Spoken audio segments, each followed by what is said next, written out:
45 years ago today, the first TV movie to show homosexuality in a positive light was aired in prime time. Hi there, I'm Bruce Tedder and you're watching Today in LGBT History on Teddervision. Welcome to 1972, just 3 years after the Stonewall riots, and a year before homosexuality is no longer considered a mental disorder. Famed Hollywood writer William Link describes this time as terrible for members of the LGBT community. It was during this time that Link was going to meet one of his friends for lunch, the director Donald Driver, who was also gay. So going to Driver's office, Link spotted this freckled kid, wondered who he was, eventually found out that it was actually Driver's kid from a past marriage from when he was married in the Midwest. And so, always the writer, Link started thinking, does this kid know that his dad is gay? Would he understand it even if he did? And so it was from this situation that William Link and Richard Levinson wrote That Certain Summer. The movie tells a story of Doug Salter and Gary McClain, played by Martin Sheen and Holbrook, two respected actors at the time and even more so today.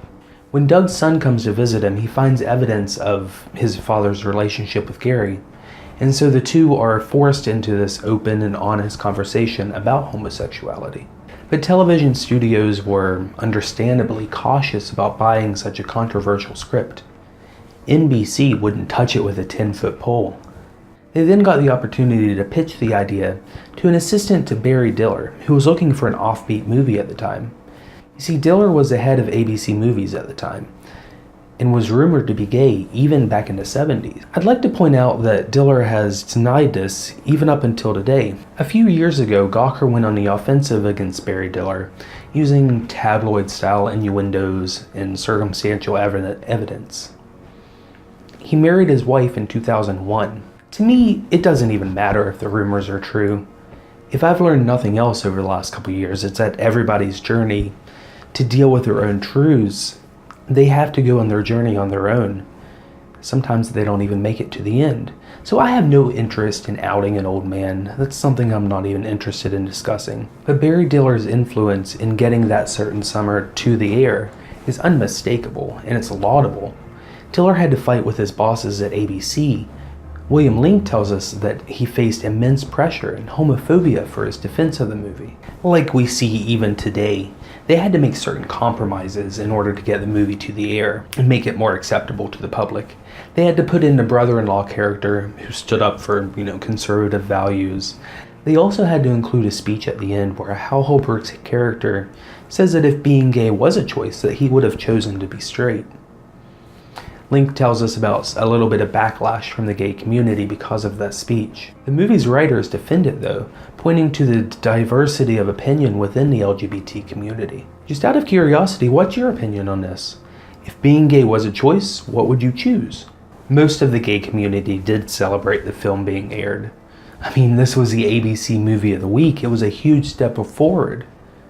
Neither Hal Holbrook or Martin Sheen seemed to have any reservations about playing a gay character. Martin Sheen later told the Dallas Voice, "I'd robbed banks and kidnapped children and raped women and murdered people, in any number of shows. Now I was going to play a gay guy and that was considered a career ender? What kind of culture do we live in?" Martin Sheen was a badass back then, he's a badass now, just gotta say it.